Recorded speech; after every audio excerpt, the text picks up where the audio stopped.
Looking back on your impact, do you have any hopes for the future generation of neurodivergent students and any next Well, let's steps just in talk terms about of the three advocacy? kinds of thinkers. The mathematical minds, I mean, the educational systems is favoring those right now.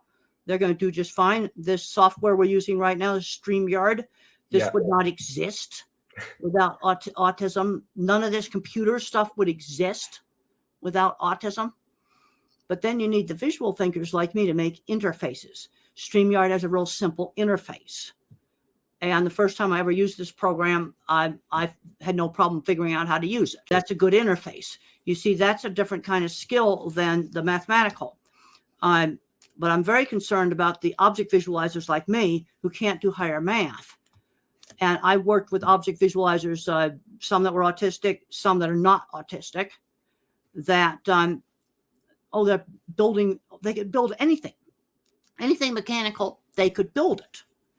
And these people are retiring out, they're not getting replaced and taking shop classes out of the schools. One of the worst things that ever was done, because a lot of the people I worked with, both neurodivergent and not neurodivergent, they started with a welding class in high school, a single welding class, or they start out working on cars ever since they were kids. You see, that gets back to the exposure. And then they started out little tiny jobs. I remember, I can think of one guy, he's a corporate jet now, can't do algebra. Tiny little jobs he did, like a cattle handling facility for one of our outlying experiment stations that he did, over 30 years ago. And now he's building entire beef plants. But it started out slowly, little tiny jobs that he wouldn't touch now, and then gradually getting to bigger and bigger jobs. He got a huge breakthrough with the Cargill company in the early 90s. I was on that job. I couldn't believe the stuff he figured out how to do with concrete work. It was just amazing.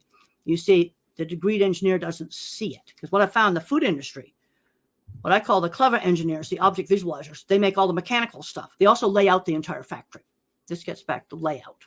Whether it's laying out a factory or laying out an airport, that's the kind of stuff, I would be good at. And then your mathematical minds, your degreed engineer, boilers, refrigeration. Oh, my kind of mind, shop people, we don't touch refrigeration. We don't understand that. But you see, you have to have both. I mean, a food plant has to have refrigeration. And it also has to have mechanical equipment. And we're getting now to where some of the plants I've worked with, they can't find anybody to fix anything. And the one shop that's left is ripping them off and charging 3 and 4 times the price they should be charging. Because the little shops are not forming now. I mean, pardon the pun, but your work ethic is very much like a workhorse, non-stop. And a lot of people are struggling with mental health challenges and burnout currently.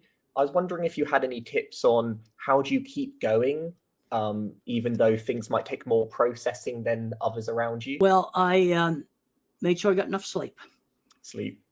And the only time I really cheated on sleep was, we'd have an equipment startup. Okay, we got to put a big system in, and I have to be there to make it work. So you have 2 weeks where you're up all night, but that's 2 weeks.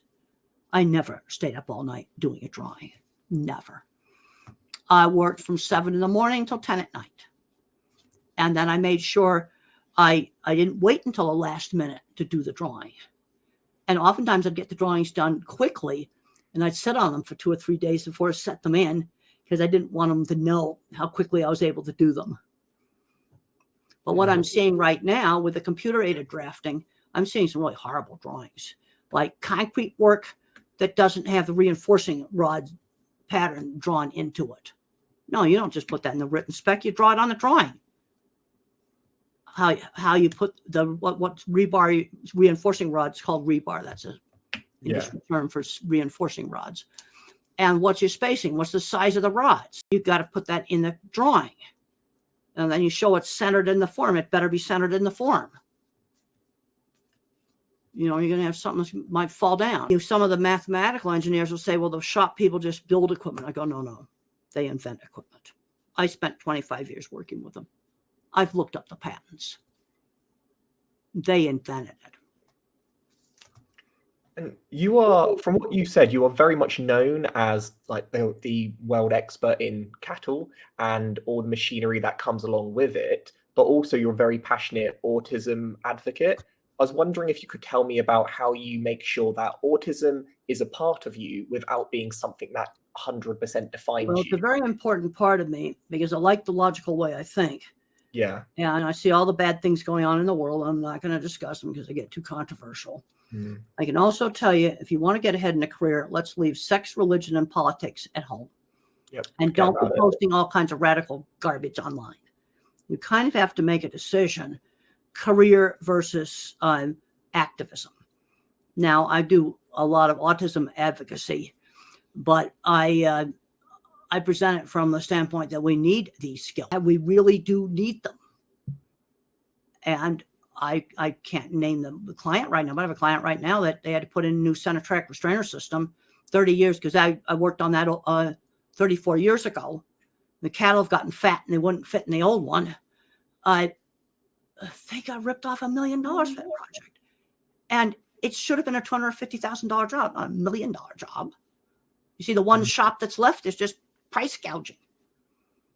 And there's a reason for that.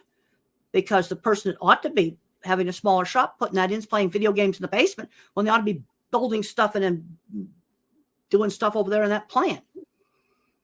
And I don't care whether it's semiconductor factories or whatever.